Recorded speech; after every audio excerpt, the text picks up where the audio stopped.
បាទគ្រប់ជម្រាបសួរបងប្អូនអរគ្នានេះឡពោះមកឡពោះបងនេះពីរជាន់ហ្នឹងបងបងនេះពីរជាន់នេះពីរជាន់អានេះវា stop កណ្ដងនៅក្នុងនេះណាហើយកាលណាដែលវា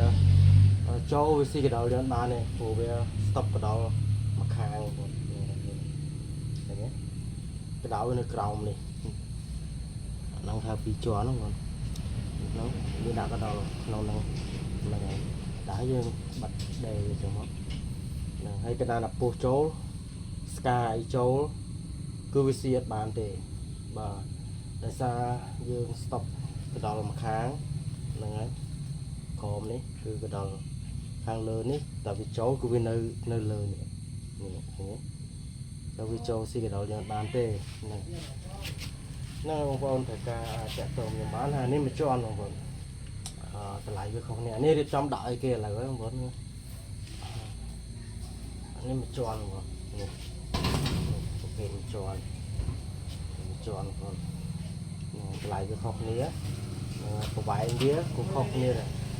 បាទនេះមេតវាខុសគ្នាប្រវែងវាខុសគ្នាដែរអញ្ចឹង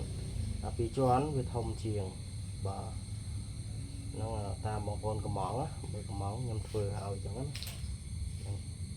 ប្រវែងវាខុសគ្នាមេតវាខុសគ្នាដែរឃើញទេពីរជាន់មួយជាន់មេតខុសគ្នានេះបន្លោះដាក់កណ្ដុរដាក់ចូលមកយើងបាត់វាមកហើយយើងរុំបាវមករុំវាចិត្តមកទុកតែបន្លោះចូលเลยចូលនៅនេះអានេះចូលអាពីរជាន់នេះចូលឲ្យតែមានចូលហ្មងពី3ក្នុងនឹងហ្មងនេះហ្នឹងហើយព្រោះកដោវាអត់ទៅណាអត់ងាប់ទេវាសៀតកើតទេវាចូលឲ្យសៀតកើតទេបងប្អូនហ្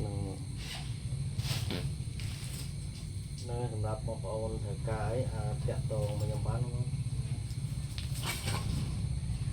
ពីរជាន់ហើយនឹងមួយជាន់បងទេមកបងនេះតែវាចូលបងប្អូន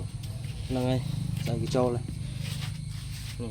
នៅរៀបចំឲ្យអតិថិជនទាំងអស់ហ្នឹងបងប្អូនហ្នឹងហើយអរគុណច្រើនហ្នឹងហើយអតិថិជនទាំងអស់ដែលជឿទុកចិត្តហ្នឹងហើយបងប្អូន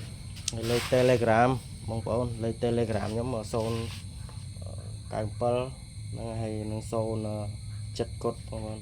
កតុយ9កុដហ្នឹងហើយនៅពោះបងអរគុណច្រើនបងប្អូនត្រូវការអាចតាក់ទងមកបានបងប្អូនត្រូវការ2ជាន់កំងនិង2ជាន់នេះ2ជាន់ណា2ជាន់ហើយមួយជាន់នេះតម្លៃវាខុសគ្នាបងប្អូនហ្នឹងហើយ2ជាន់នេះមួយជាន់តម្លៃខុសគ្នាវាខុសគ្នាបន្តិចតួចបាទអរគុណច្រើនបងប្អូនហ្នឹងហើយត្រូវការអាចតាក់ទងខ្ញុំបានអរគុណ